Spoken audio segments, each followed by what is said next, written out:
prizma na anarhizmu. To je nekoja druga tema, ne tema na ovo predavanje, no sakam da je povezan v načinu ti pristopot na to, kako Alto gi integriranja na работите. В овој случај, предавањето ќе биде за врските на уметноста со тие режими на дискурзивноста и поставувањето на вистината и лагата внатре системот на капитализмот. Така што, еве, драго ми е што сте овде, професор Алто.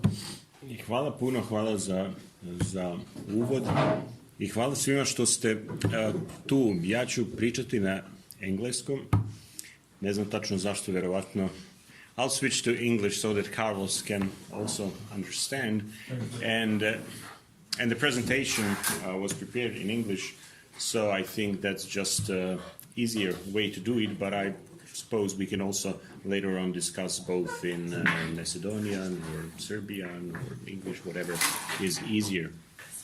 Thank you for coming and taking time today to discuss these topics. So this title is, of course, a little bit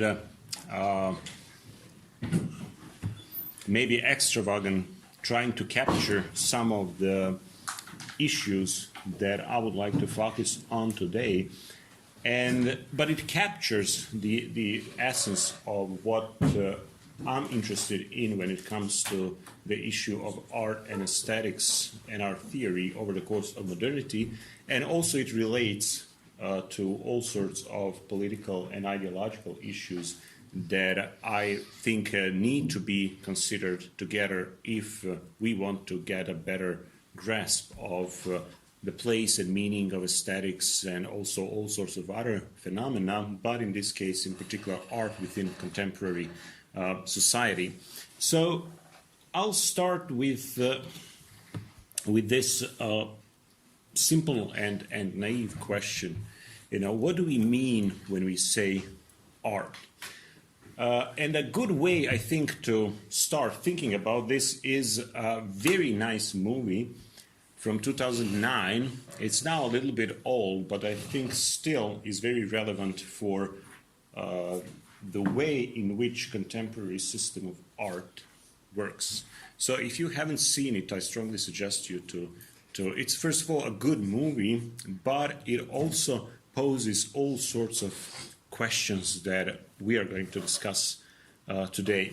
So I'll just briefly tell you about how many of you have seen it actually? No? Okay, so I'll give you a little bit of a background. So the story is about basically contemporary art world, how it works, and it revolves around two brothers, both of them in different fields of art. So Josh is a successful commercial painter who believes in all these typically modernist ideas about art. He believes in inspiration, he believes in talent, he believes in beauty as being fundamental for the whole enterprise of art. He sells well. He is not one of the leading painters, artists. He doesn't sell that well, but he sells well enough to sustain the gallery of his art manager or gallerist. And he has this brother, Adrian, who's an avant-garde artist who doesn't make any money. He cannot actually get more than 2 people, including family members, to come to his performances. But he has all sorts of ideas about what art is as a creative enterprise, going against social codes, against some of the fundamental modernist ideas of what art is. But in a certain sense, it's nicely positioned because both of them, in a certain sense, remain within the modernist paradigm. So this is Josh painting abstract paintings that, as I said, sell very well. And of course, there must be a femme fatale. In this case, Madeleine is his girlfriend and the gallery owner. So she sells his art, but she doesn't want to show his art in her gallery. So he cannot get a show in her gallery, but she sustains her gallery partly based on selling his works. But she is interested in, when it comes to what she shows in her gallery, in this kind of stuff. That's an artwork, meaning nothing. It's titled Untitled, so the movie is untitled.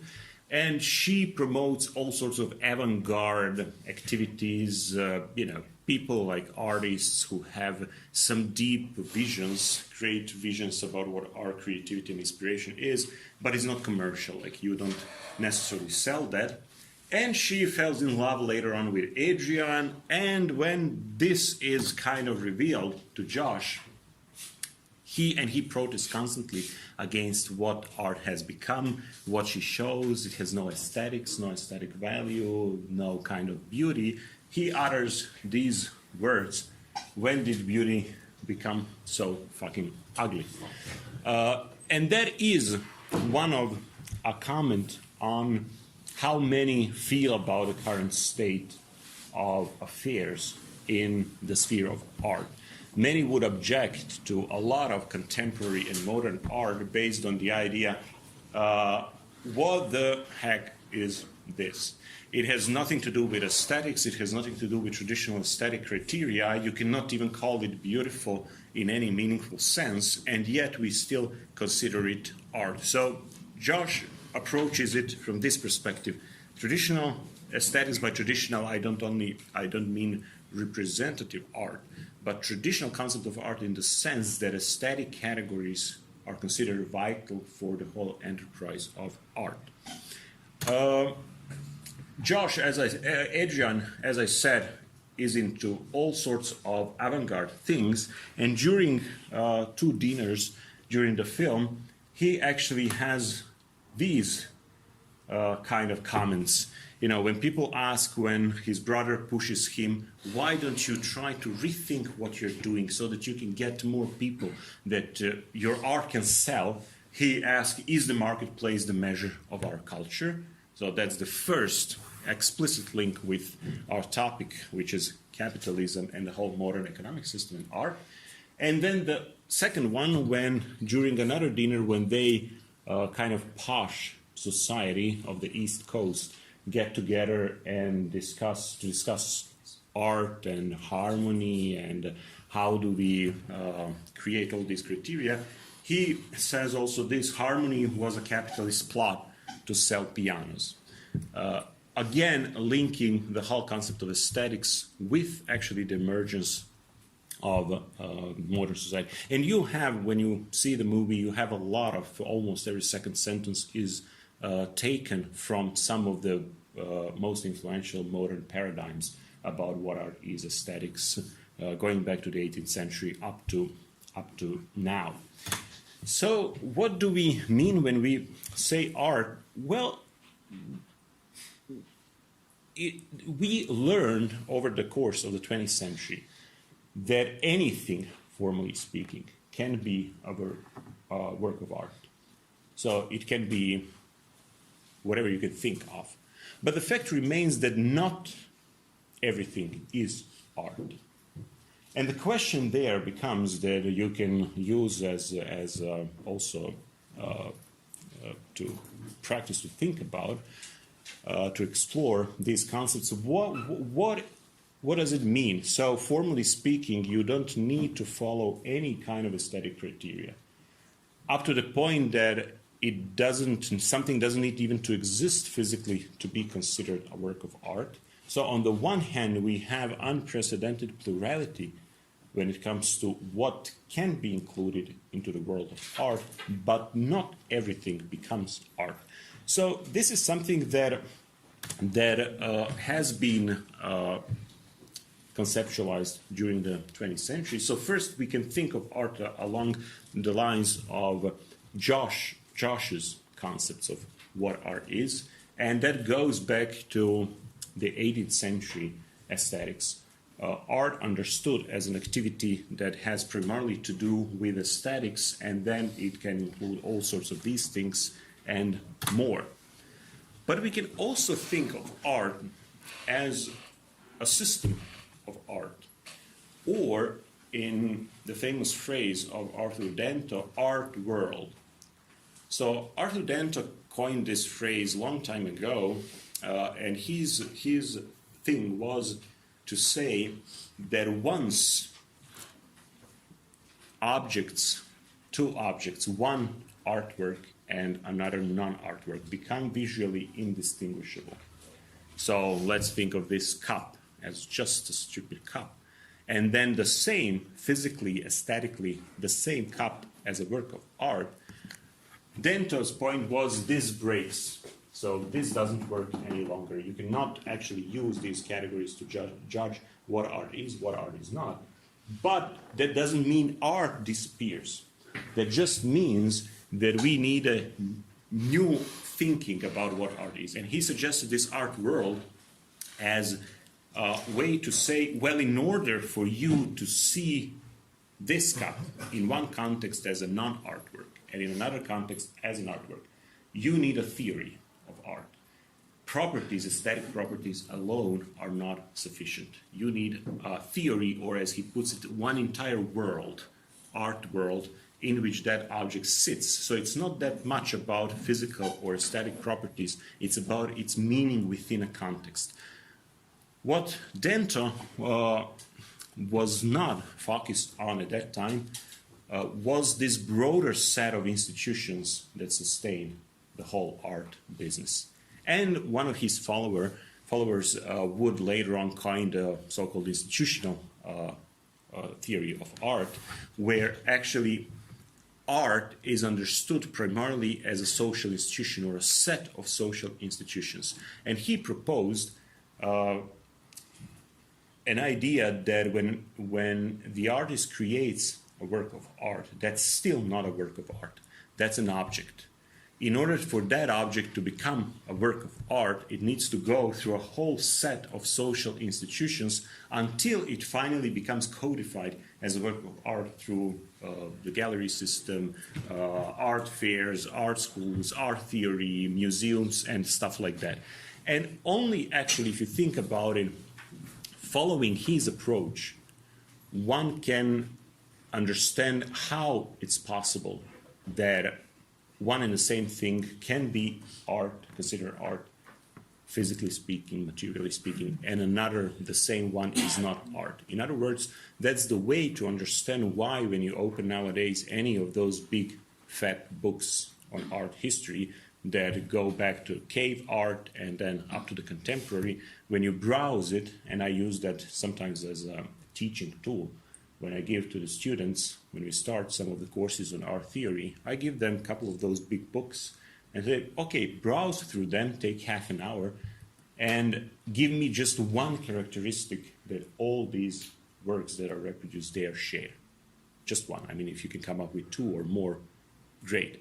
But one is enough. And of course, nobody can do that because there is not a single thing that you can, a single concept, a single feature that you can find looking at these works and say, okay, this is what we find both in Renaissance art and in Warhol and in Duchamp and conceptual art and contemporary tenant and so on and so forth. The only thing that actually keeps this variety together is the fact that they appear within a book called Art History, and there is a constructed theoretical framework which situates these objects within our story, Western story of art, and within particular institutions.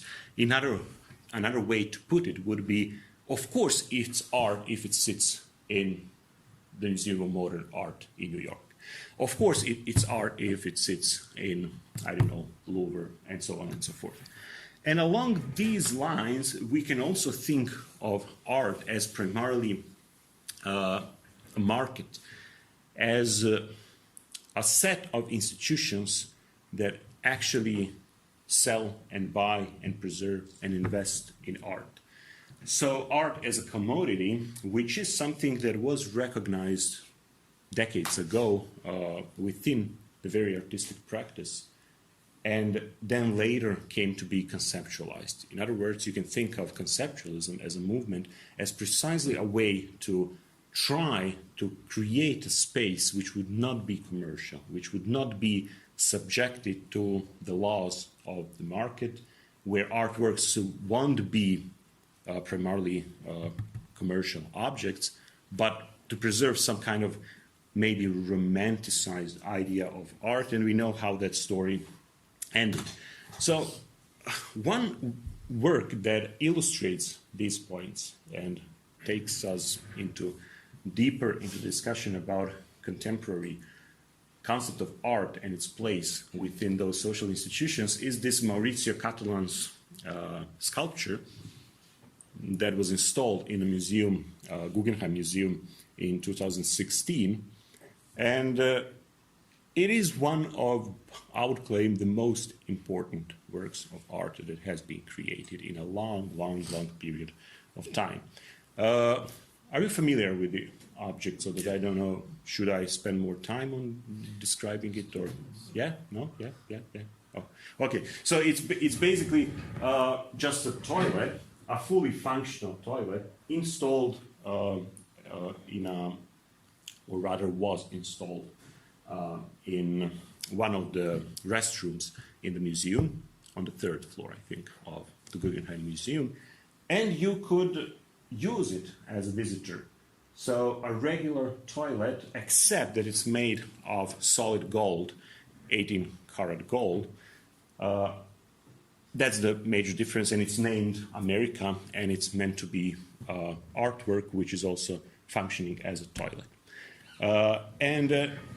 I mean, you can, I hope you don't mind being more provocative. You can see here how it can be used as a full toilet. And some claim that actually only when you use it, the aesthetic dimension of it becomes fully visible. So it kind of all glowing, yellowish and bright light that you get out of it. And of course, since it's a toilet, you can spend some time together with this, one of the most expensive art works. So Catalan's is really, this work faces us with a couple of questions. First of all, it brings to our attention the cost. First of all, material cost. It costs more than $1 million because it's just a huge piece of solid gold. Incredibly heavy, you know, you can also lift this up, I tried, you know, and it's really heavy things. Gold is a very heavy material. But also social costs of the production of art, and especially elite art. And Catalan's playing here with this concept. On the one hand, it's elite, because an elitist, it's gold. I mean, it costs a lot. Not everyone can make it. It's not that you can do it everywhere. So you need sponsors. You needed money. In other words, you need to borrow it, take it from that very same capitalist world in order to create a work of art. But on the other hand, there is this popular dimension, which means this expensive thing, a solid piece of gold that even upper classes cannot ordinarily see unless you are a Saudi prince or something. This is, and it's a work of art, this is given to you as an ordinary visitor to actually use it and piss inside of it, shit inside of it, whatever you want to do as a regular toilet. So there is a kind of playing with this concept of high art, elite art, and popular art at the same time. Then, of course, a cynical reflection on art, how art appears and how it's related vis-a-vis who we are, including our bodies. So that also brings to memory some other works from 20th century. It's also something that can be understood as a reversal of Marcel Duchamp's strategy. So Marcel Duchamp, 100 years before this, proposed this as a work of art, signing it Richard Matt, 1970. And this was, of course, an ordinary pissoir. So Duchamp's strategy was precisely intervening in the context when this happened. The whole understanding of art was absolutely dominated by the idea that art is something that has to do with aesthetics. This way or the other, you can break aesthetic rules, you make abstract art, doesn't matter, but it relied on a very modernist understanding of who the artist is and what art is. And he tried actually to question that by taking an ordinary object and putting it inside of a gallery and saying, well, is it just the same object if now it's defunctionalized and placed to play the role of an artwork? And this is actually, these kind of interventions gave birth to this art world theory and later institutional theory of art.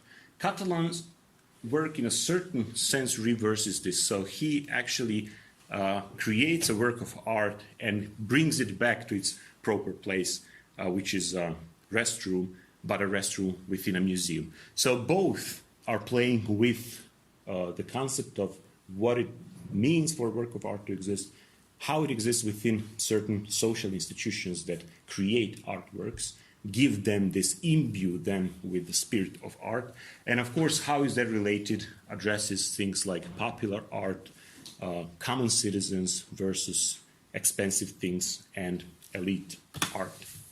So we are there now through these couple of examples, and of course he then names it America, which also becomes a kind of, or became a symbol of the capitalist system. So we are there clearly seeing the relationship between capital and capitalism and art. The way contemporary art world works, and we see it in these couple of examples, the history behind that. So the question here is, of course, is this just an effect, a sporadic product, byproduct of a more general process of the neoliberal ideology being spread all over the world and becoming a kind of universal epistemology that everyone is almost obliged to follow, so that this is just one manifestation of that? Or is there some deeper connection between art as a modern phenomenon, typically modern or modernist phenomenon, and the capitalist system? So the rest of the presentation will kind of be situated between these two possibilities, and they're not really even two different ones, but rather two sides maybe of the same coin. So I would like now to go through the process of the invention of art. And of course that title is not my own. I borrow it from Shiner, Larry Shiner, who wrote that excellent book, The Invention of Art, where he actually very nicely situated the development of modern aesthetics and modern ideas about art. So I'll just give you one kind of shorter version of that, and of course it's not just Shiner, it's also many other authors who could be useful here. When we think about what we just went through, we see that art, the way we think of this concept nowadays, the way it functions, is a modernist invention. People will say, well, what are you talking about?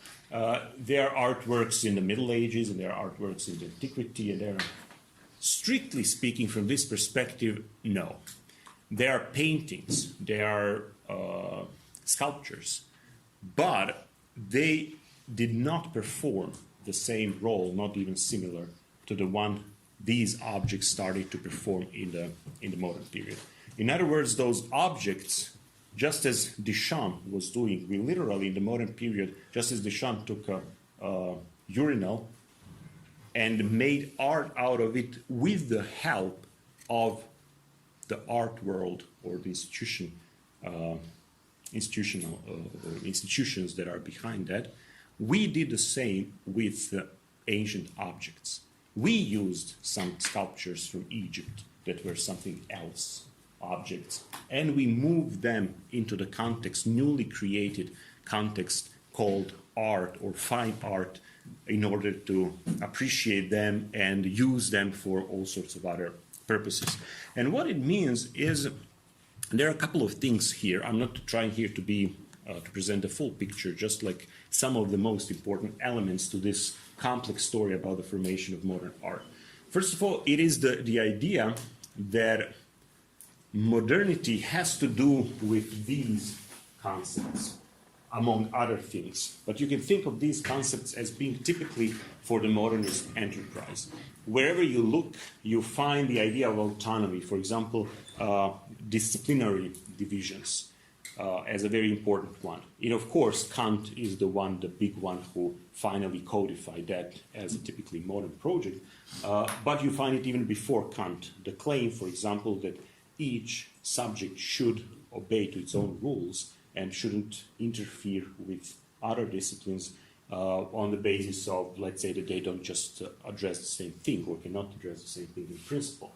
Then you have modern subjectivity and individualism, which kind of goes back also to the idea of autonomy, autonomous subject. We have secularism and secular society, and we also have progress, which of course corresponds to science, to technology, all sorts of things. But in a certain sense, all these ideas are also incorporated in the modern understanding of art. And that is what makes it a highly ideological concept, that in a certain sense, as we'll see, it works as a pretty much empty container, although it wasn't obvious at the beginning that would be so, which you can use to address multiple issues. So, for example, the idea of progress. One would say, well, how? Actually, it's a typically modern thing to appreciate various different ages and artworks from different times. How is that we don't actually have the idea of progress? Actually, we have, at the beginning of the modern period, the whole construction of the concept of art operated precisely on this presupposition, that there is a progression. There are styles that evolve and then fall, and there are different periods that are associated with better art, with worse art. In the 19th and 20th century, we changed that, but we didn't get rid of the progressist idea, because what is formalism, what is Greenberg's story, if not precisely this kind of Hegelian version applied to art, that with abstract art, high formalism, art finally fulfills its purpose, and everything before was a kind of preparation for that.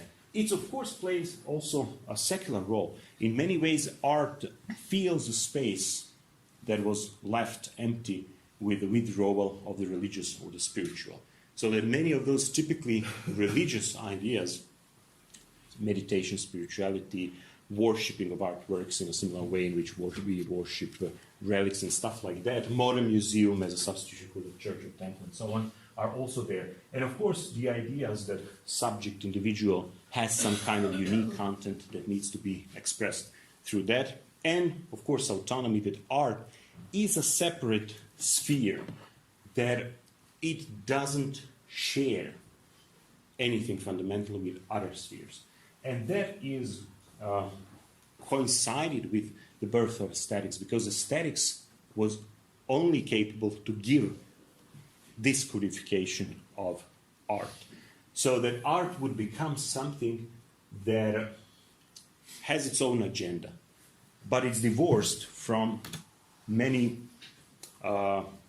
important functions within modern society, such as, for example, truth.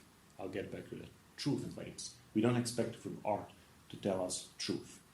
Yes, then you make it up, oh, art has its own truth and all of that, but we don't go, if you want to know something, you go to science in the modern period to tell you how things work and understand them, not to art. Art performs aesthetic function.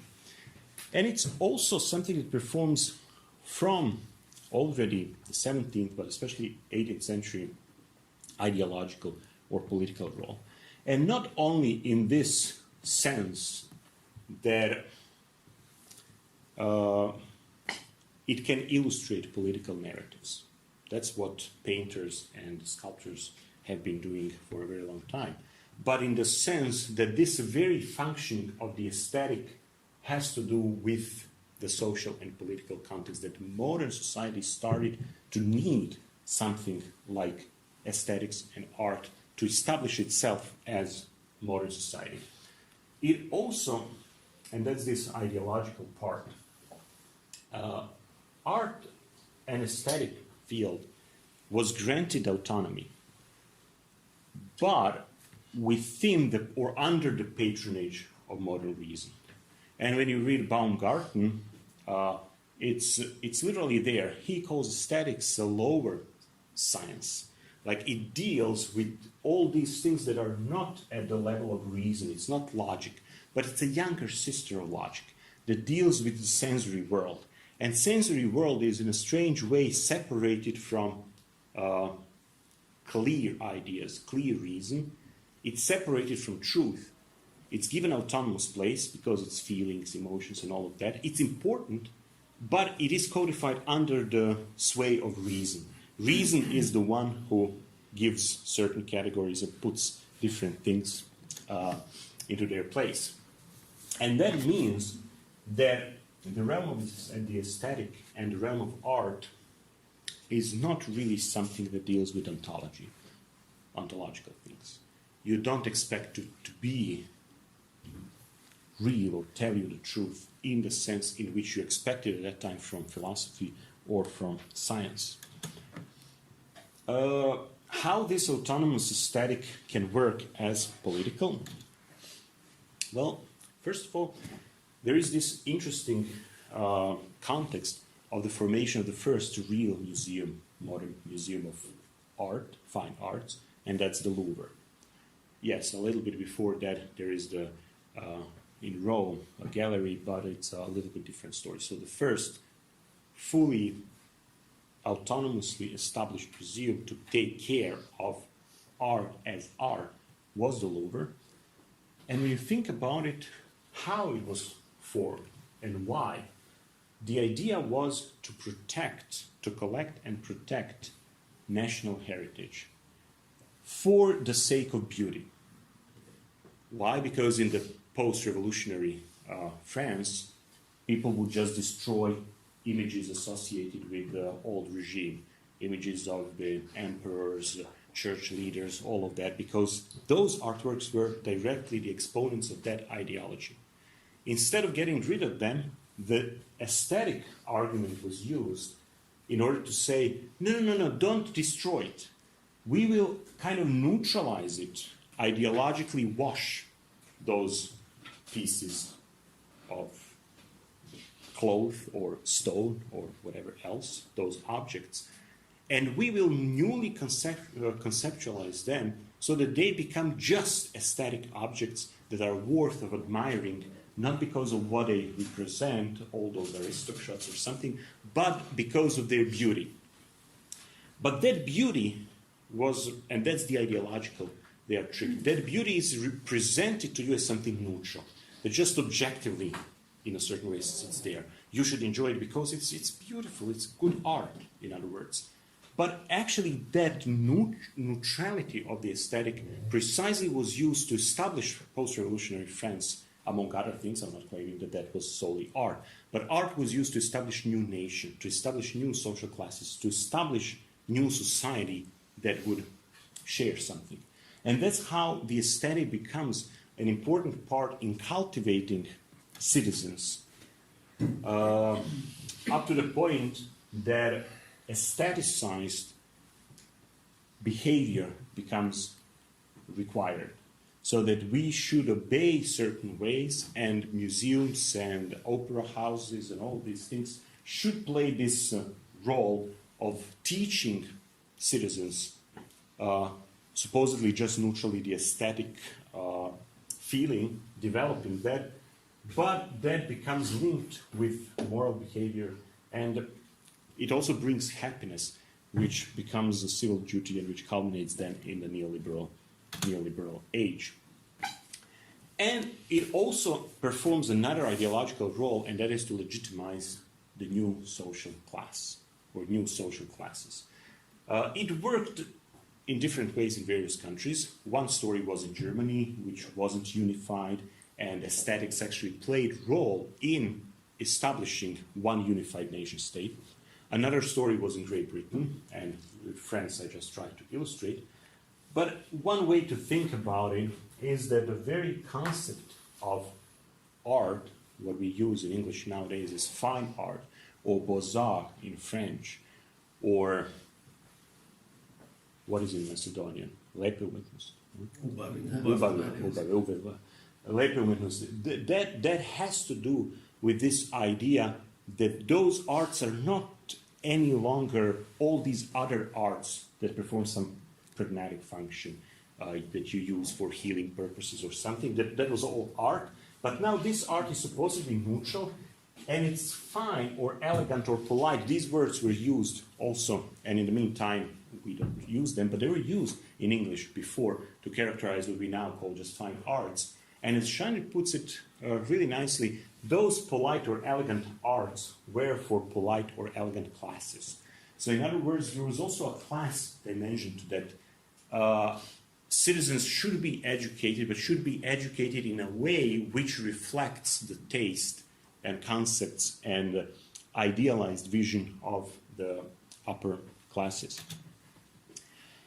A couple of, and I'll try to be as brief as possible so that we have more time for discussion. A couple of examples how this continued to function over the course of the 19th and 20th century. Again, art for nation building.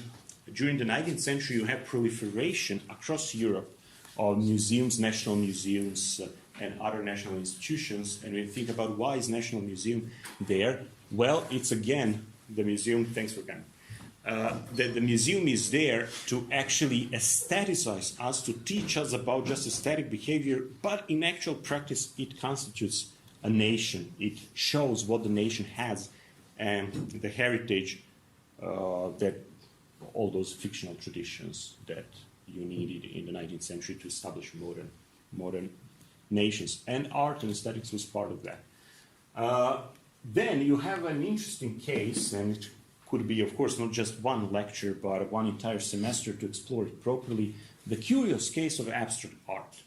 Abstract art as the culmination of all that process of establishing art as an autonomous sphere, and according to the formalist tradition as the peak of art, kind of post-historical form of art, manifests itself as an empty ideological container, in the sense that you can use it for whatever you need to justify certain social processes. Abstract art, around the time of the revolution and immediately after 1917 revolution in Russia, functioned as a leftist project.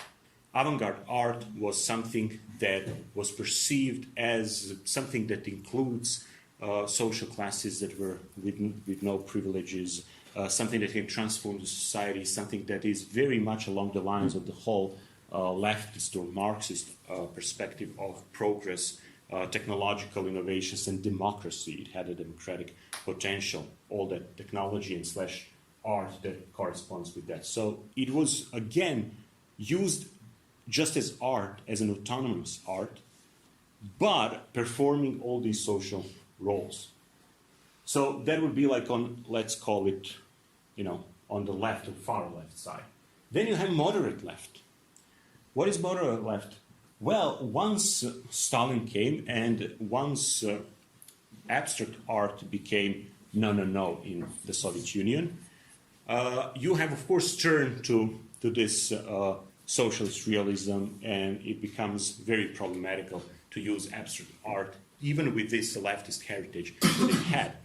But what was then done over the course of the already 40s, but especially 50s and 60s, was from the West investment of a lot of money into promoting abstract art along the lines of its moderate left capacity to actually counterfight the ideological enemy, which is the Soviet Union and communism.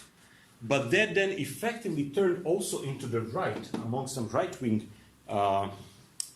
segments of the population business world, saying, this is us, actually.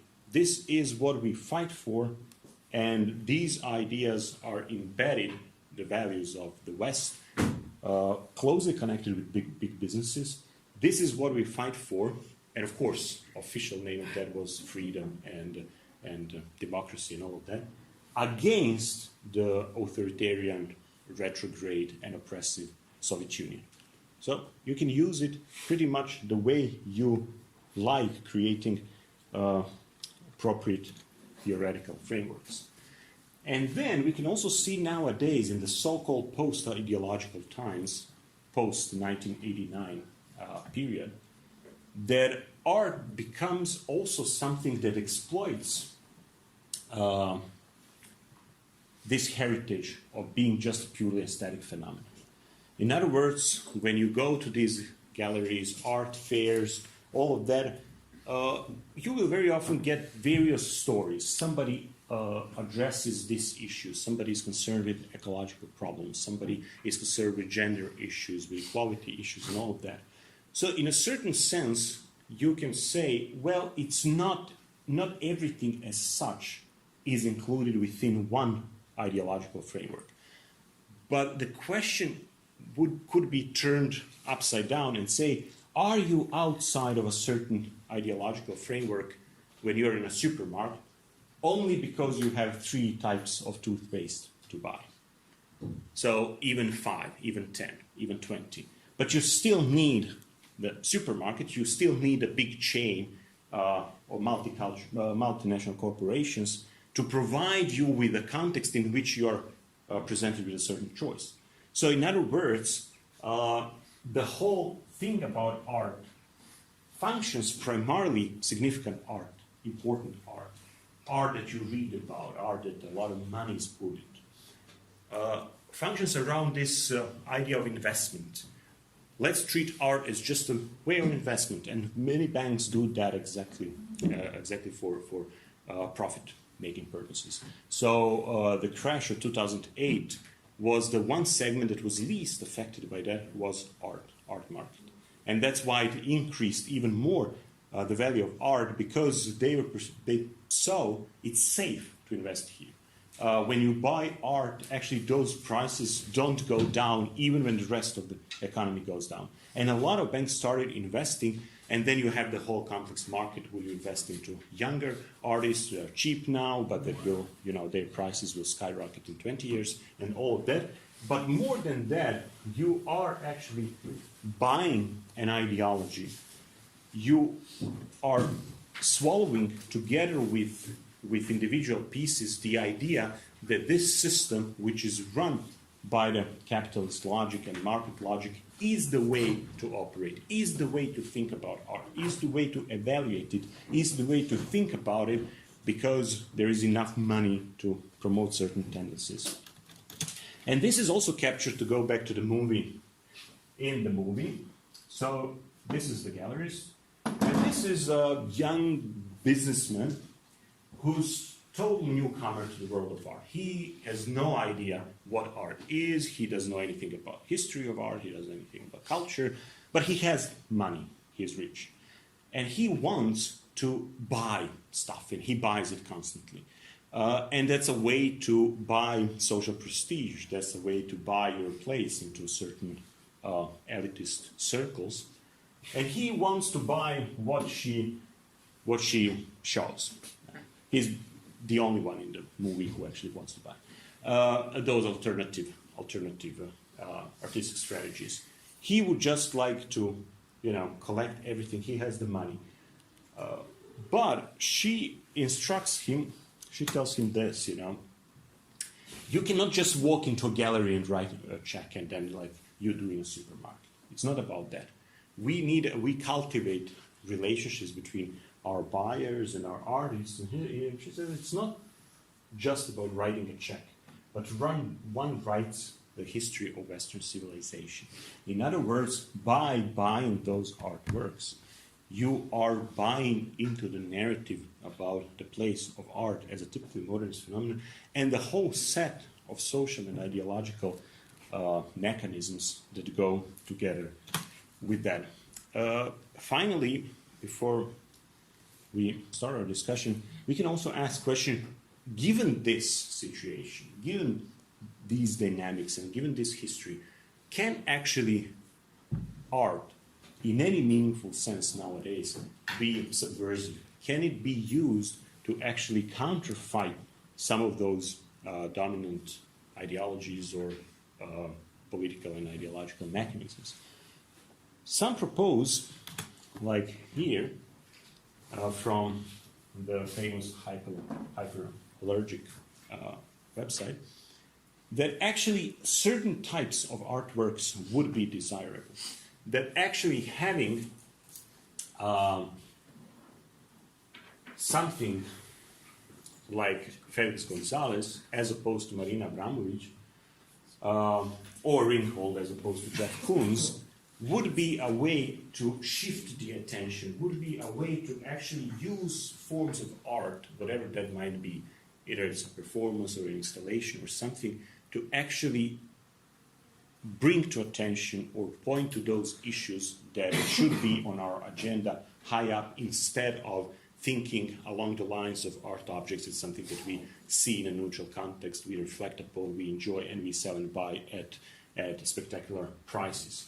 That could be one approach, and there is a democratic element to that. The question is, of course, if we follow this train of thought, would it not end up in the same situation in which conceptual art ended up after its glorious period of the 1960s and early 70s, when it became again absorbed within the system of art, and it's now those artworks that were meant not to be actually something that you can even sell and buy because they're immaterial. You can see them now in a museum, and they are treated exactly the same as any of the classical artworks. Or maybe, and that is another way to think about it, we should completely try to set aside the concept of art and think about creative practices more generally, so not just something that is bound to be within the institutions, currently existing institutions of art and its capitalist logic, but rather something that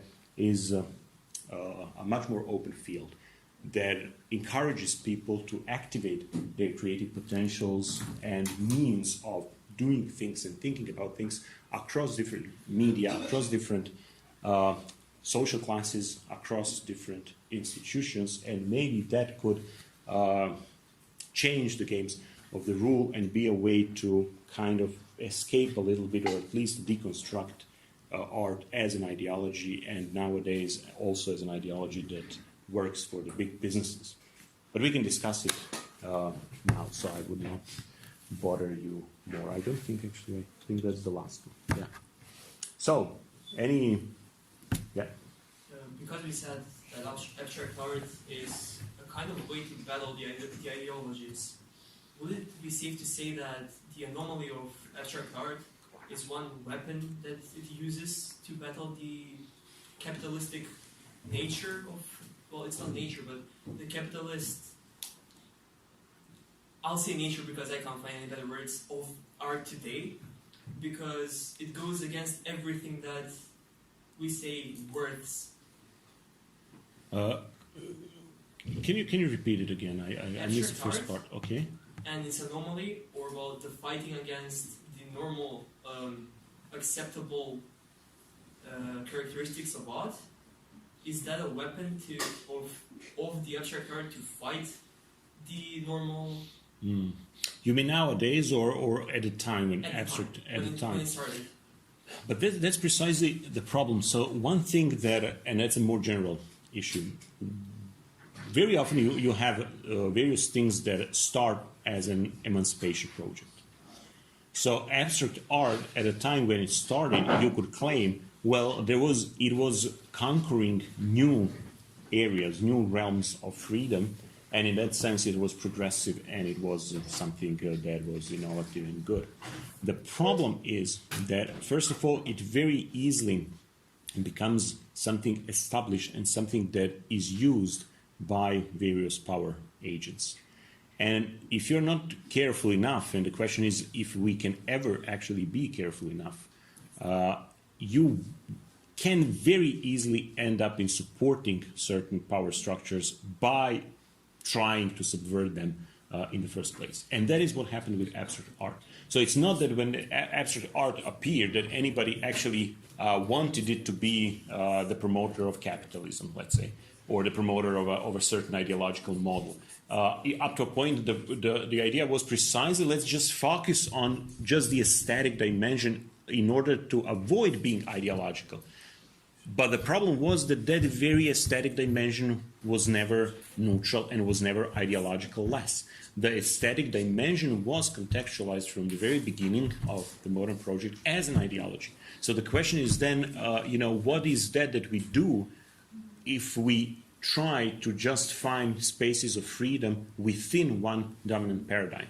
And you can, of course, say that we can never totally see from an abstract perspective neutrally all these various ideological cages. In a certain sense, we always operate within an ideological framework. But then the question is, let's be, that would be my point, let's be open about it.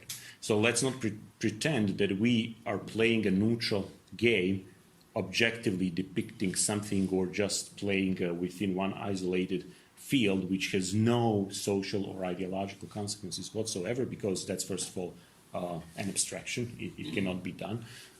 Let's be open about the agenda that we have and then try to think it through. And I have a follow-up question, real quick. Just because when it started, its whole intention was to go against this, and nowadays it's more or less part of the institution. Would that mean that there is no escaping the grasps of capitalism in art? Well, that's the question that I actually want to ask. That's why I didn't want. I was thinking, should I name it? Should art survive capitalism, or should it outlive capitalism? And I think it pretty much depends how we decide in the future to use that concept. It's not a fixed thing. It can be changed. I think it's so charged with all that ideology that up to the point that it's very difficult to think about art without contextualizing it into all that aesthetic and institutional discourse. That's why I propose creative practices as a way to just escape that and say, no, actually you don't need art fair, you don't need art market, and by the way, you don't even need art schools to do that kind of creative practices. But whether it can escape capitalism, one way to think about it is whether anything can escape capitalism. And it's you can criticize Zizek for many things, but he's right in his observation that nowadays we can think of everything. You can think of the end of the world. You can think of having an alternative body, changing your mind, uploading your mind on computer. We can think of everything: aliens, non-aliens, everything. The only thing that's unthinkable is getting rid of capitalism. So that means it's so strongly there as a dominant ideology that we don't notice it. And as every good ideology, the best ideology is the one that you don't notice, that you just operate within. It's just like fish surrounded with water. Like they don't think about it. It's like, what it means to get rid of water. It doesn't mean anything. You just operate there, but you can ask questions within that framework. So pretty much we behave that way. We kind of assume. Also in the academic discourse, it's not just art. In all sorts of, we assume late version of capitalism as a new ontology and a new epistemology. And even many of those on the left, actually buy into the same narrative. If the question becomes like, are we just going to raise a little bit of taxes? Are we going to, do this program or that program? You're still actually kind of legitimizing the dominant order and then trying to find various solutions to fix individual problems without questioning the framework as such. So it pretty much the answer to that question depends on the answer whether we can think of non-capitalist paradigms. Thank you. Yeah, you're welcome. I think. Yeah. I was curious when you said that art is closely tied to the ruling force or the state, because they set up the standards for what is judged art, but also the value for it. For example, if a powerful emperor likes something particularly, he'll kind of elevate that as fine art. Even in modern capitalism, what we consider abstract art, as an example, as the driving force and tool, you consider that fine art.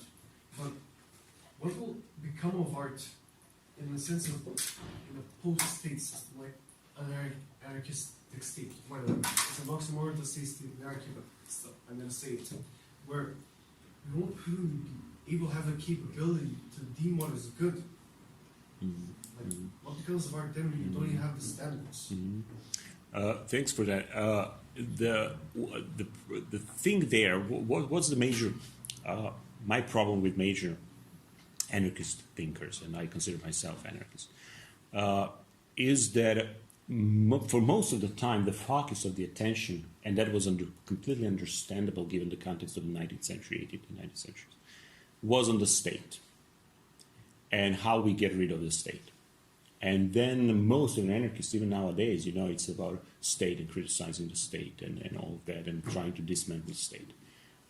I think that's not the right anarchist approach, for a simple reason that once you become fixed on something, you become dogmatic about something, you can miss all sorts of other even more powerful power agents than the states. And we live in a situation now in the world where actually private businesses, corporations are more powerful than most of the states.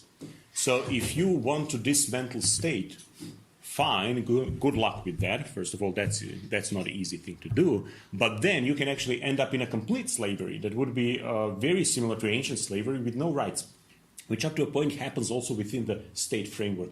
So in a paradoxical way, actually, if you are consequential anarchist, I think state in certain situations can even be used to fight even more oppressive structures, because sometimes you can get rid of the state, but then you'll be, social sphere would be dominated by gang groups and, organized crime. So is that kind of society you want to live in? So it's complicated. So that's why my approach would be, let's target power structures, no matter what form they take. And one part of the story of targeting power structure is the story of art and aesthetic. So whether, again, depends on how we think about it. If we think about art primarily in terms of creative practices, I think it is up to a point necessary for an anarchist society. Because by activating creative potentials, you get to think about different modes of organizing things, getting out of dominant paradigms, and all that. That cannot be done without creating this space of freedom. And then having all sorts of creative practices. Whether you will need an institution that would kind of keep it exhibited for certain ideals, I don't know.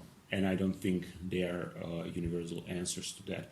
But I think my approach would be, if it serves certain strategy, it can be used, but let's not be dogmatic about it. And especially not in different contexts, because what might work in one context very often is not applicable to another context. So, yeah.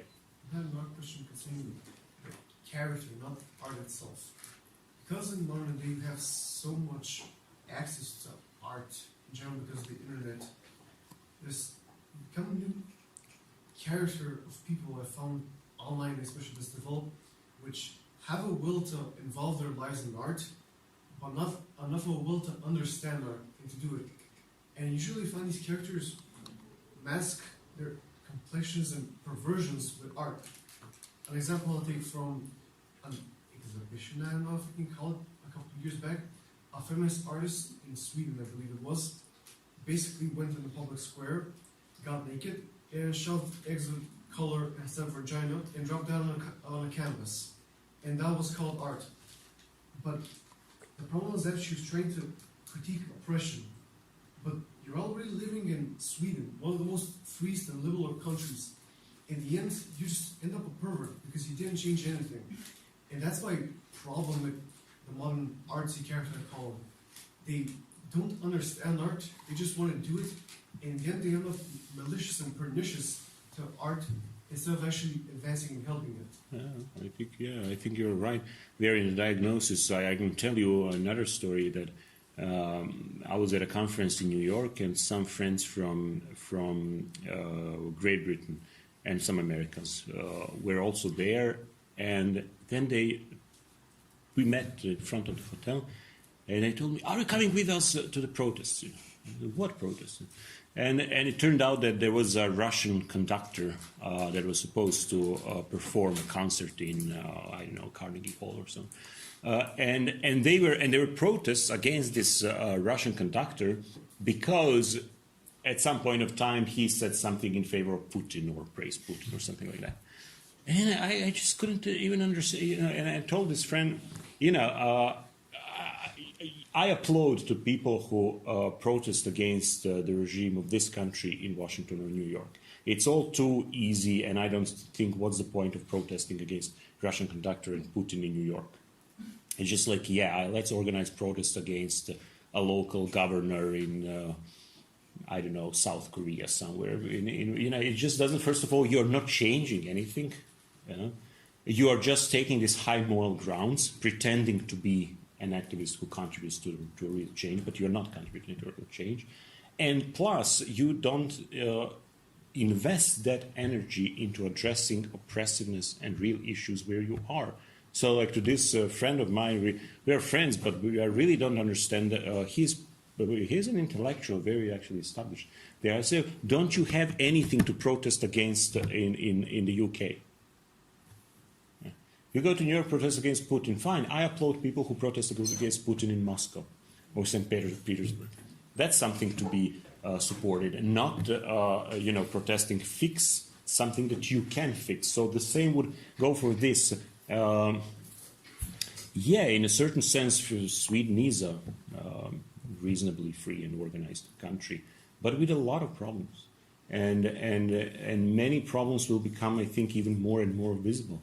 There is no society and state without problems, and some of them going very deep. So I would say this: yes, it's easy to promote, to fight for gender equality and gay rights in Sweden. But it's almost not really, but it's almost like fighting for the access of seawater in Cyprus or so. It's not high up on the agenda. If you really want to address some social issues, that would not be among the top. I don't know how many. On the other hand, if you are in places like Russia, there is a real oppression, and actually making something that addresses that, and you're using art forms to address these issues and question them makes a lot of sense. There was one question here before, but that was. But I think you were first, and then we are going there. Okay. I have a few questions now that you mentioned Slava Žižek. I remember one thing about the destruction of the statues in Palmyra by ISIL. So he is making this relation with the statues and the art by the ISIL and by the Western cowardly approach. He says that actually they had like a real living relation with those statues, real honest approach against the Western approach that is kind of with the museums and stuff. It's kind of cowardly and protective stance, taking protective stance. So he says that these people by ISIL, these destroyers, terrorists, had honest and real relation with those statues like art, something that can threaten their belief, and it's real, and in a way will destroy this beauty, because this beauty is destroying us. That's my first commentary. And second, I want to ask you an opinion about the imprisonment of icons in the museums by the church, because we are dealing now with thievery and so on. Okay, both interesting questions. The first one about ISIS and destruction of those temples. It's actually I don't see anything very specifically, let's say, Islamist about it, because let's not forget that Western powers destroyed most of the sites in their military campaigns in Iraq and Syria and others. So some of them completely destroyed beyond reparation. So in a certain sense, it would be interesting to implement the same logic to see that kind of destruction. Would then the artwork function in the same way? Probably not, because it's always like there are side effects of that. But there is enormous destruction of cultural heritage. I don't think that, and that would be my point, to disassociate the ever-changing ideological framework which tells us what certain objects are and how to deal with them from the objects themselves. Because sometimes it's not necessary to destroy something. It's enough to change the ideological framework. And that would be, if somebody from, ask me, okay, these statues stand for something we are against. We react, we see this as symbols of some kind of whatever, oppression or something that goes against my identity. I would say, well, construct a framework in which they appear as something else. Because I don't necessarily see that it needs to be destroyed in order to be incorporated into something that would be a serious social and political program. But of course, that wasn't a serious social and political program. That was, a destructive terrorist organization. We know how it evolved. And at that point, it doesn't become really a matter of aesthetics. It really becomes a matter of military strategies and how to defeat something that obviously is an evil. But pretty much you can do what the French and others did with those objects that were standing for other kind of power that people didn't like, but you created a framework in which that becomes something useful and meaningful. The second part was part of the question. About we have precious icons, for example. Yes, the icons. Yes, there is a lot written on that, how icons cease to perform their function when they are situated within a museum. It's true. The problem there is that and that's why none of these things, there are no easy solutions. The problem is that most of those icons that we have nowadays, and we appreciate so much and we love them and we use them actually to sustain all sorts of stories, from Orthodox identity to aesthetics, to alternative aesthetics, to theology, all of that, they were preserved precisely because somebody invented the concept of a museum. Or the same with the Greek sculptures and reliefs there.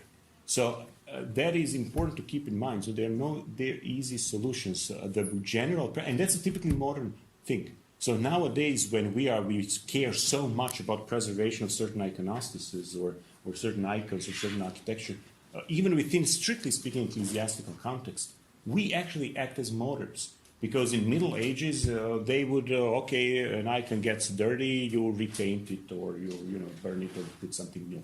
No problem. It performs the same function. It's the same, conceptual speaking, it's the same icon.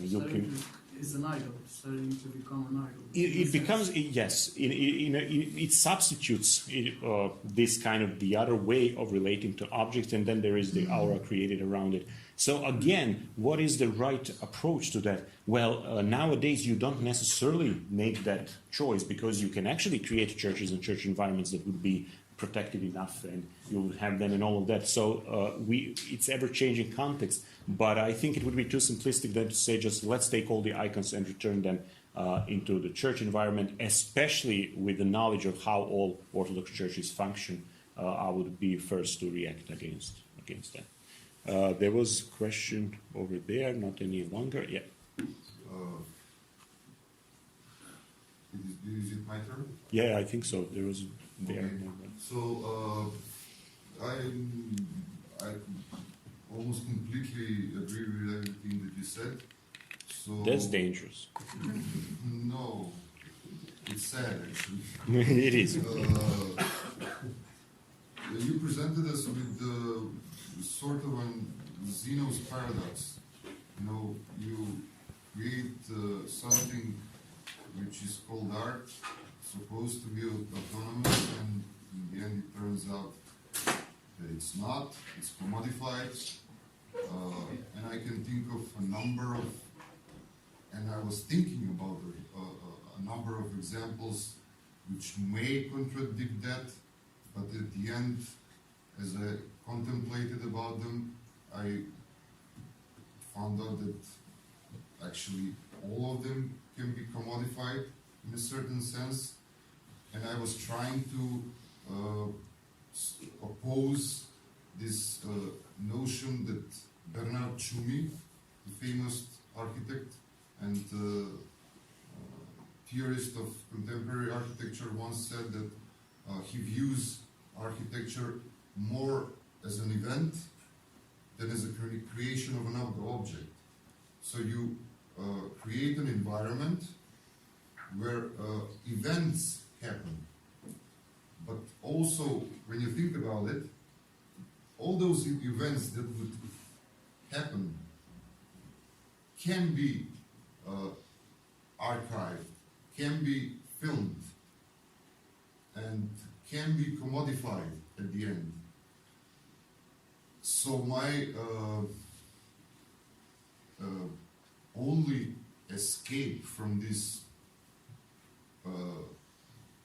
aporia, what's the word for the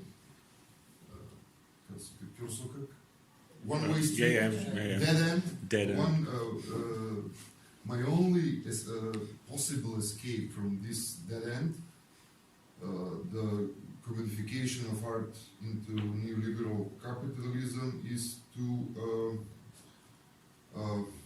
try to find art in repressive regimes. I suppose you are familiar with the band Pussy Riot and the performances that they did. And they did those performances and they paid a dear price for them. And I think that those performances are the closest thing that comes to art in our day and age. Also, I saw a documentary about a thing called Takwa. It's for punk hardcore, but in a Islamic way, in places like Iran or I don't know, Iran probably. It's completely forbidden for rock and roll groups to exist, let alone punk bands. So their Pussy Riot and these types of bands are acting at the margins of society that represses them, which makes their works maybe in our day and age closest things to art that we can imagine. Yeah, it's more like a commentary than a question. Yeah, thanks. I think those processes, whether it's, because my only hesitation there would be to call it the only meaningful way to do art. I think it's a very meaningful way to use art forms as a means of social and political change. Mm-hmm. Yep. So that would be this. So whatever it is, a performance, that it's not primarily there to fit in some kind of existing system or affirm certain aesthetics, because at the end of the day, what is the fundamental problem here, or one of the fundamental problems, is the way those power structures function, and then narratives that codify that power come as, secondary element. So what Pussy Riot, what they did, I think was very meaningful. It also turned them into a global phenomenon, and prior to that, they were a marginal punk group that nobody outside of obscure circles in Moscow knew about. But it became a global phenomenon, and then the question becomes, once you do that, once you attract this position, what is that you do with it? Do you turn into a commercial thing? Do you do it into a superstar that starts fulfilling other ideological roles, or do you try to escape that trap that will immediately entrap you by just the very nature of how things work? If I can interject, I googled them just right now to make sure, because They're making a reunion. they haven't released actually anything. Yeah, and we know why. Yeah. So there you go. Yeah. By any means, it seems to me they're trying to escape the capitalist clause. Well, some of them certainly. I'm not sure about the others. Yeah, just if. Do we have who's in charge here of time and I'm in charge? Okay, well, you're. If we have, I don't know, atmosphere for continuing questions and. But do we have some? Do we need to finish by 2 or something? Well, we have freedom. Okay. Okay. So there is Yeah, okay, but we still got some time, so okay. But this question about this discussion of wonder leads me to one conception that if we take art and reduce art only on its aesthetical dimension, we are making some kind of system of codification within the capitalism. If we conceptualize art as something that it has different dimensions besides this aesthetical, for instance, ritual, political, connected with philosophy of life, with regimes, then we are making a path for subversive praxis. If we that leads me to conclusion that we must demodernize art if we want to make a path for subversive practice within the capitalism. I'm not sure about that because I can't think of what would that mean in actual practice. My approach would be, and of course it's a complicated thing, it's very difficult to think of some solutions. My approach would be, let's try to use all the tools that are available to us. So, there is no easy escape from modernity. Like, you can complain about millions of things related to modernity. Western rationalism, the dominance of reason, colonialism, all of these things are part of the game. But there is no solution is not let's escape to some kind of non-modernity. My solution would be let's use the emancipatory potentials that are present within the modern projects and then try to make something with it.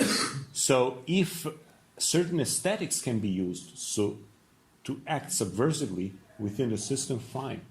Because it's just like the question, what do you do if you live in a society that's dominated by big corporations? Okay, and in order to make your living, you need to work for one of those corporations.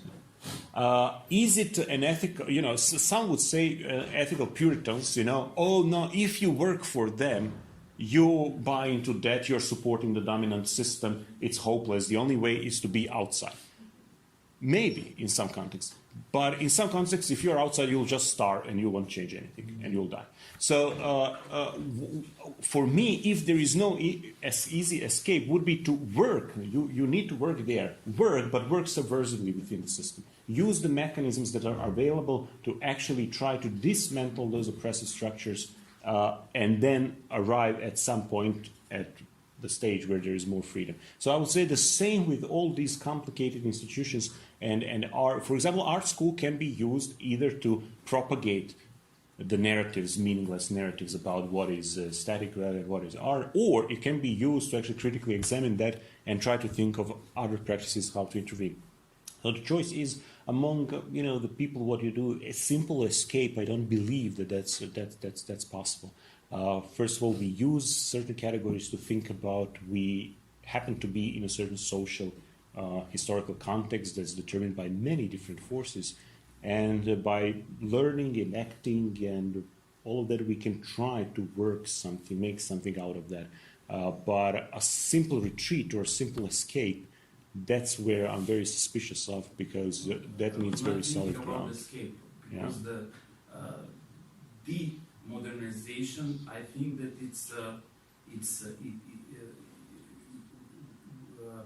it's possible only if you grasp the modernity, because it's not in something like escape to the past times or something like that, but it's for instance, Pussy Riot, the songs, they are aesthetically irrelevant for me.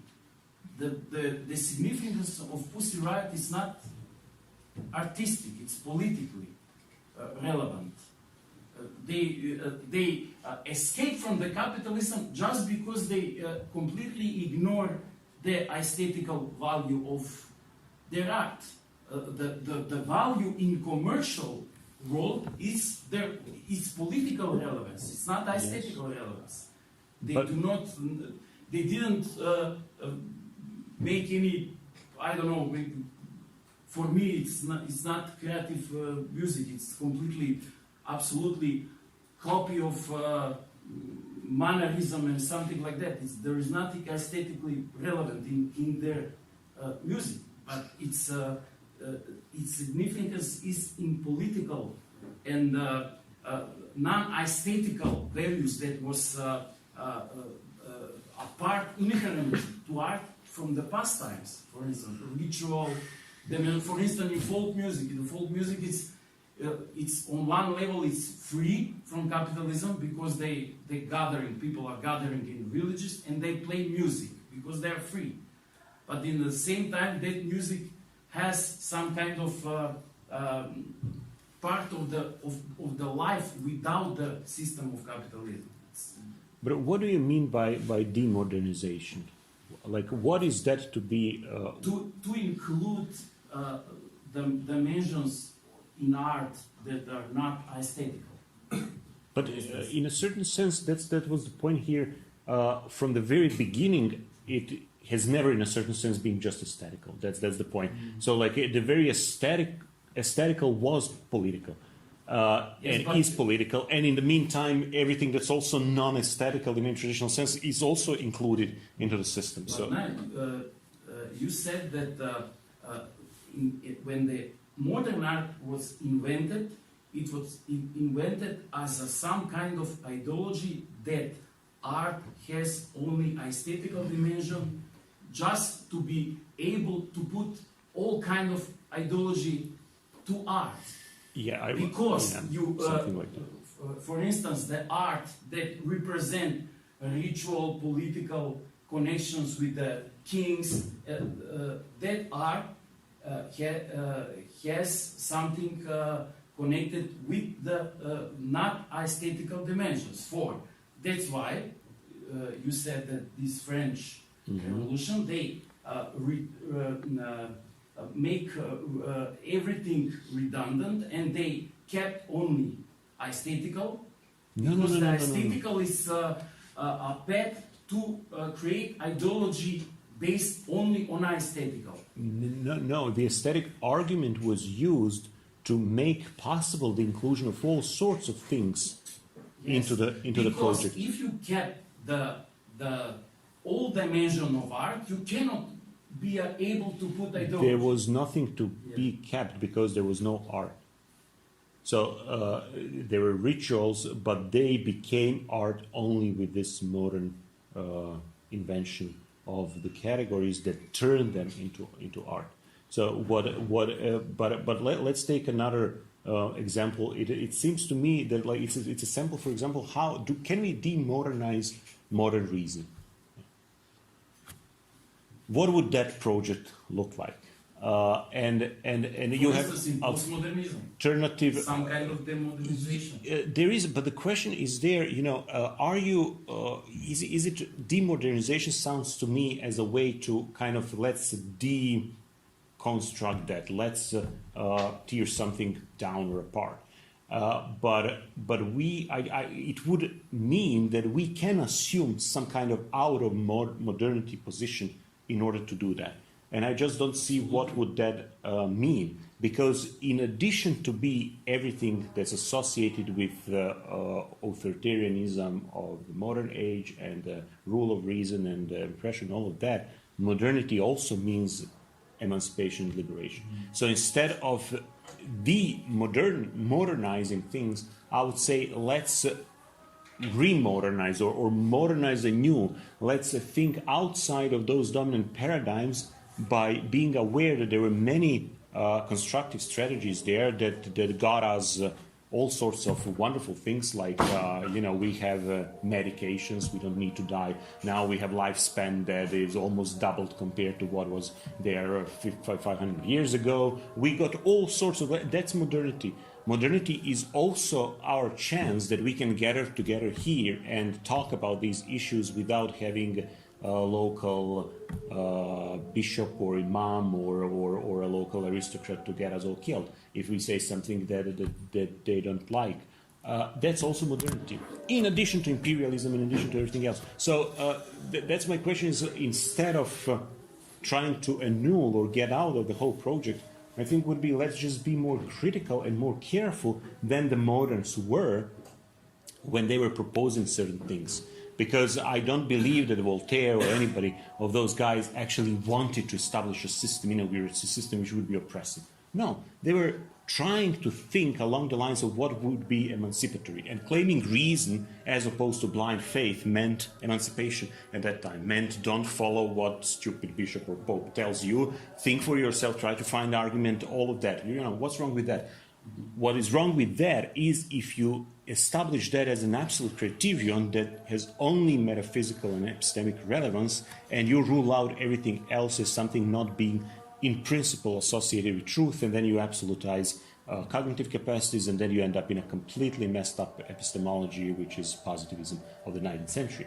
But we are in a position when we can say, no, these things happen, and this was the context. Let's try to think about this context before we propose now new measures that can be manifested as oppressive. Probably we cannot escape from the episteme, as Foucault puts it. Nobody is able to escape the historical context and episteme that rules all the regimes and discourses. So probably it's... but we can be more honest about the episteme. Okay. That would be my... Okay, I think we have time for two short comments. I just want to go back to what the professor said earlier with the dead end. I'm going to use two examples. The first example is from a band called Andrew Jackson Jihad, which are indie folk punk band from America. And they said only the stupid people rush with their heads into the wall when they go to a dead end.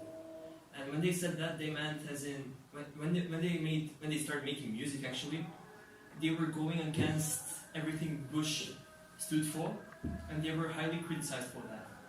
But by saying that they don't like to go with their heads to the wall, means that you need to go backwards from the dead end to find a different way to get to your goal. And then there's another American sketch comedy group called Whitest Kids You Know, and they actually made a sketch where in the United States it's illegal to show how to kill the president on TV or even say that word. They made a whole sketch about that, and by making that sketch, they were really popular at that time, but they got cancelled two months later. So just by bringing up the dead end, it's more like the dead end is capitalism, and if you go against it, that's the end of it. I mean, that's the end of you. Whereas if you go back, as the band said, you might find different ways to fight it.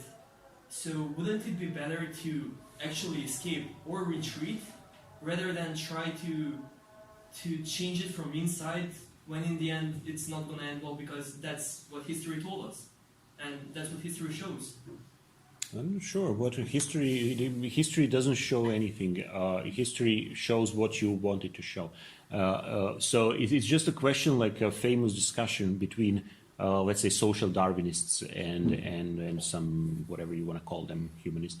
You have claims, and that's again from, of course, along the lines of neoliberal logic. It's just nature. History is just human nature, that we fight each other and we want to dominate each other, and that oppression is there. It's a natural state. So instead of trying to subvert it or do something about it, why not just accept that as the system, because that's what history tells us. That's what history tells you if you want to see that as lesson from history. If you want to learn from history about human compassion and working together and fighting for each other and preservation of others, that history will tell you that. So I'm not sure history is not a deterministic process, or I at least refuse to see it that way. Let me rephrase it right. more clear, if it's okay. When I said history tells us, I mean as in every single form of art that was created to battle the oppression, if we can say that, of capitalism in art was consumed by the thing they were trying to fight. That's what I meant by... Yeah, but also in the process, so like we shouldn't be, okay, maybe I was, for the sake of clarity and time, blamed art forms too much, but up to a point they were also changing those contexts. So in a certain sense you act within a certain frame that you have and certain constraints. And then once the context changes, then of course you need to change the means and strategies. Some of these artistic, we cannot say this is one story to say from art, but let's say just think about how much of art in the 19th century or 20th century was used to criticize the dominant regimes. How much of, let's brand it, vaguely speaking, activist art, comics and paintings and music and all of that was reacting against National Socialism, that was reacting against capitalism, that was reacting against Bolshevism, that was reacting against these things. So, yes, at a later stage it was absorbed by the system. But sure, and then when it happens, you need to find new ways to deal with that and not get stuck with certain dogmas. But at one point, it was emancipatory. So we cannot say that Russian avant-garde art wasn't emancipatory just because it was used as a role model to act against the whole leftist project. It was used, but it also did something. Wouldn't that mean, by the examples I gave earlier, wouldn't that mean that there should be a revolution or an evolution in art? Because if we follow and if we try to not escape, then we're just evolving. Whether if we try to escape and try to find a new way, that's more of a revolution than an evolution. It seems to me as a pretty much purely theoretical question, because I can't think of concrete situations where that would actually matter. My position is, let's try to the best of our abilities to understand the context and forces that within which we act, and then let's try to change it, being honest about the agenda there. And my perspective is the perspective of an anarchist who actually doesn't like oppressive power structures. And then we seek what are those most urgent things to address, and what are the means available to do it. And that's a constantly changing process. That's the problem, because as soon as you construct a certain conceptual framework to address certain issues and to propose certain solutions, it will need to change in order to accommodate for the new reality that will emerge. And that's the problem with ideologies, not because we can escape or we should escape ideologies, which I don't know what would that even mean, to escape an ideological thinking. It is not to be stuck within a certain formulation within an ideological framework. So in other words, leftist revolutionary in February 1917, but leftist and revolutionary against the oppressiveness of what is called left and revolutionary from October on of 1917. And that's the thing that is very difficult to do, because it requires a certain critical distance that is just not something that public discourse is receptive to, and also academic departments, because we much like more very well constructed conceptual cages where everything makes sense and then we reproduce that. Sure. Sorry, I have to go to the airport, but I just... Okay, so see you. Yeah, thank you. Thank you very much. Bye-bye. That would be, that is, I think, a big problem. So when, take examples of liberalism, take democracy. Why many people in the world, and the Balkans is no exception, reacts against the concept of democracy? You'll hear that, I suppose. You hear it everywhere. Oh, democracy, democracy brought us this, brought us that. We know what democracy is, imperial ideas that are dressed up as democratic and all of that. Does it mean we should forget about democracy? So it is a certain democracy, the concept of democracy, the way it's used, the propaganda industry created around it, precisely is anti-democratic. So, but you need to be flexible enough to be able to critically examine concepts to see, well, that doesn't mean that we want anti-democracy to be our social reality. It just means that we want democracy that would be capable of fighting back against the ideology that promotes itself as democratic, but in reality is something else. And you can do that with any concept. So, and these concepts are not fixed; they are not metaphysical entities that just exist. They have the content and meaning that we give them and how they operate within a certain context. So I just like be there very, if you want to use that word, deconstructivist, in the sense of let's try to, that's my general methodology, let's try to deconstruct everything that we perceive as normality, because each normality is just a special case of madness. Real madness. Everything that we perceive as normal and ordinary is actually totally crazy if you just manage to take a different perspective. But not for the purposes like Derridian kind of deconstruction that you deconstruct, and every discourse is a deconstruction. No, let's do it for the sake of being able to see the complexities and the oppressiveness that's there, and then use conceptual and other tools to intervene in that reality, with a full sense that this proposal that works now doesn't need to be emancipatory or operational 10 years from now. And I think that's the difficult thing, because it's tied with many personal issues. You get your career, you become starting with some crazy ideas, and then you change, and then social reality becomes more acceptable to that. You assume certain positions in society. You don't want to change that narrative because that's who you are. I mean, that's what you've been doing. And all of a sudden, actually, one emancipatory discourse and the very same people who acted as prophets become part of the problem instead of part of the solution. And I think that's much more anthropological and psychological issue than purely philosophical. Yeah. The question was actually a bit off topic, but concerning the protection and preservation of art, where I believe that not elevating it and giving special treatment protects it best, but its banality is what protects it best. I love a quote, and I'll use another example. Don't make something idiot-proof. The universe will just send you a bigger idiot. And that's the same example. A couple of years ago, in an exhibition in China, a man actually tripped on the barrier that was used to protect the painting and pushed a hole through an original Monet painting. It cost at least millions in damages by just having a barrier there to protect it.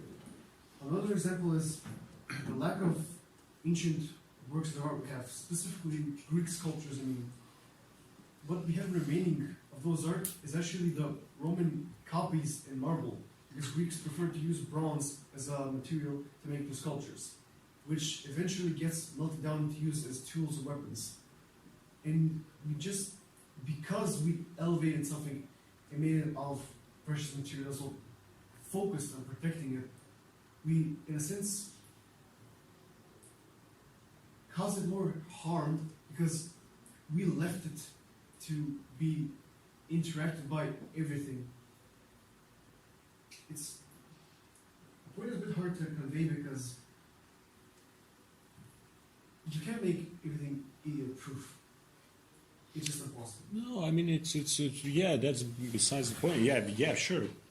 I mean you cannot, and also one thing you cannot do is to be sure that your intentions will be conveyed through or by the means of that you're using.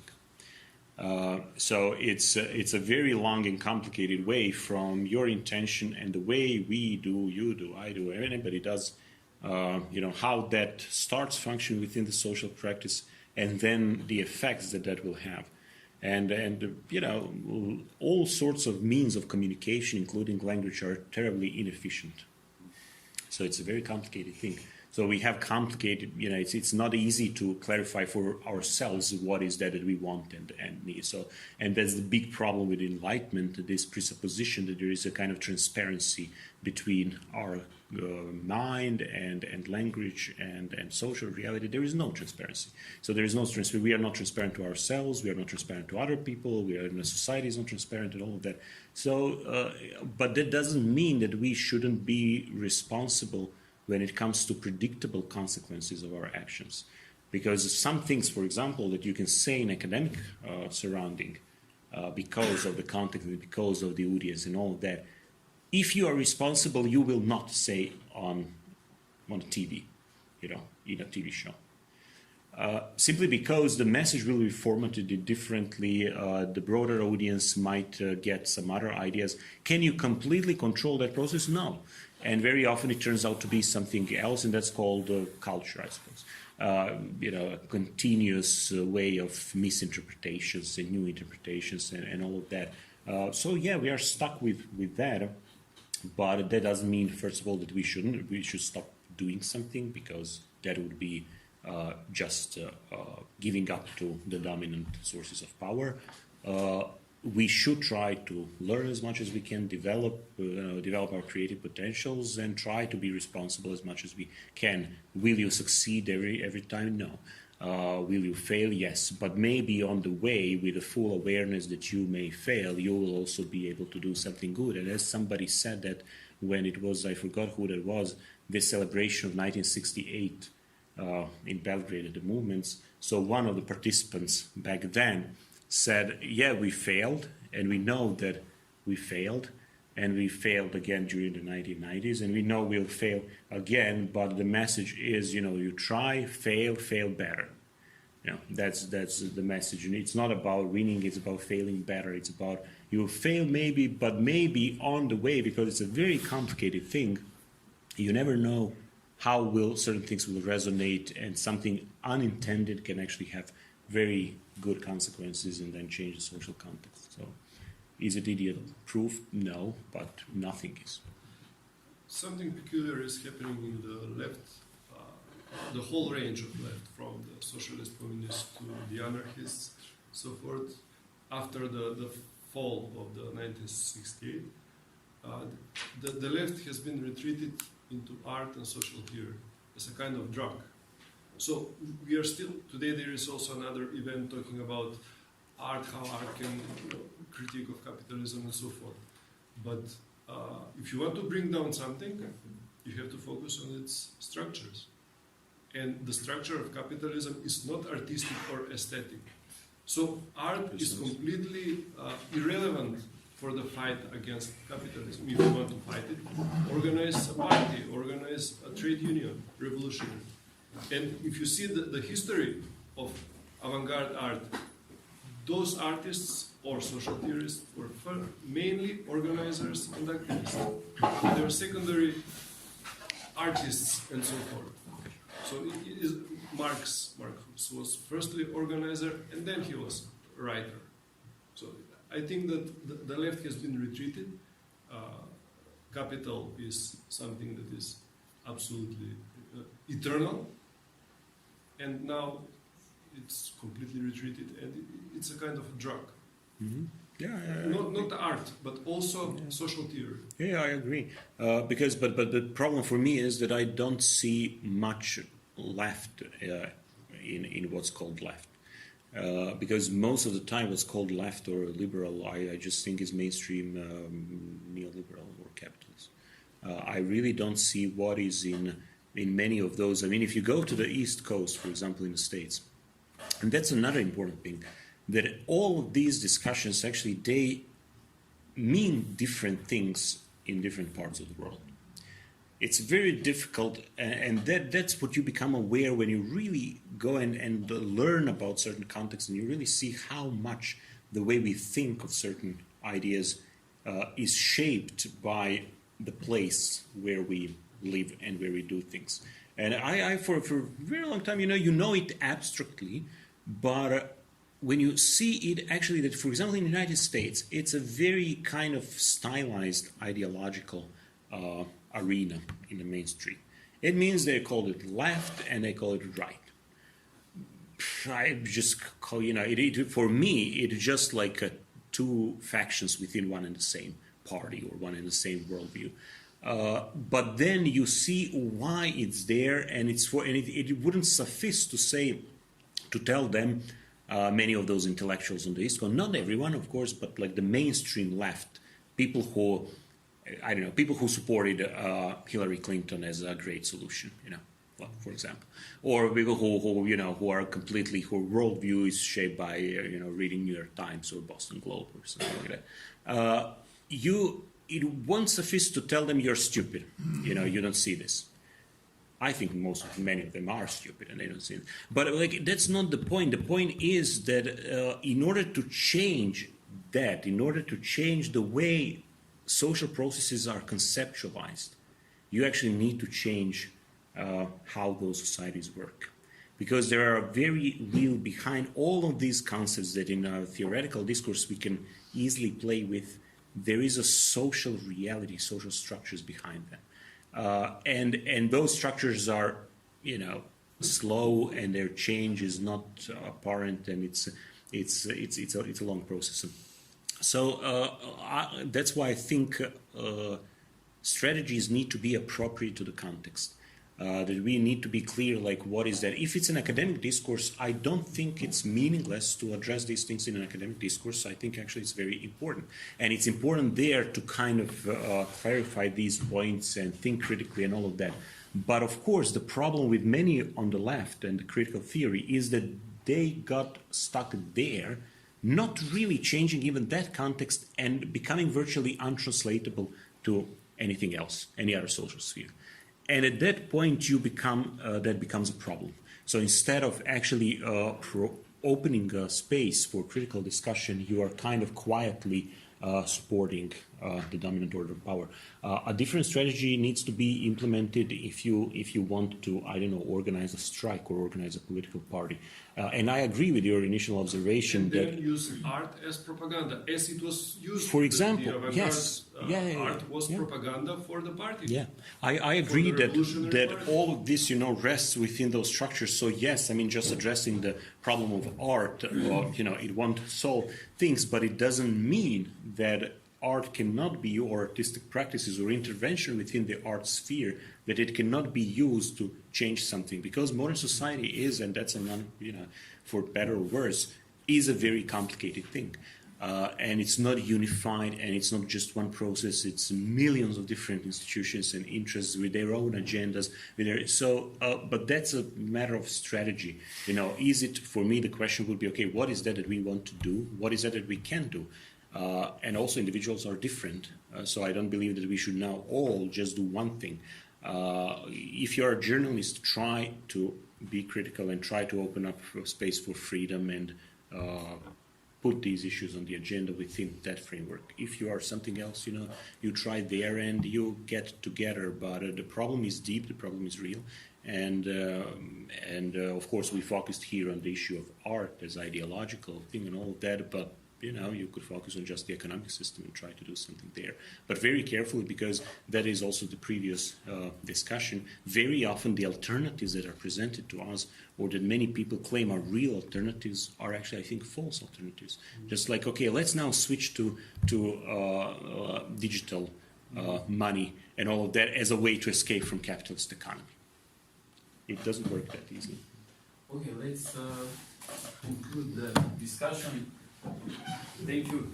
No, thank you. I think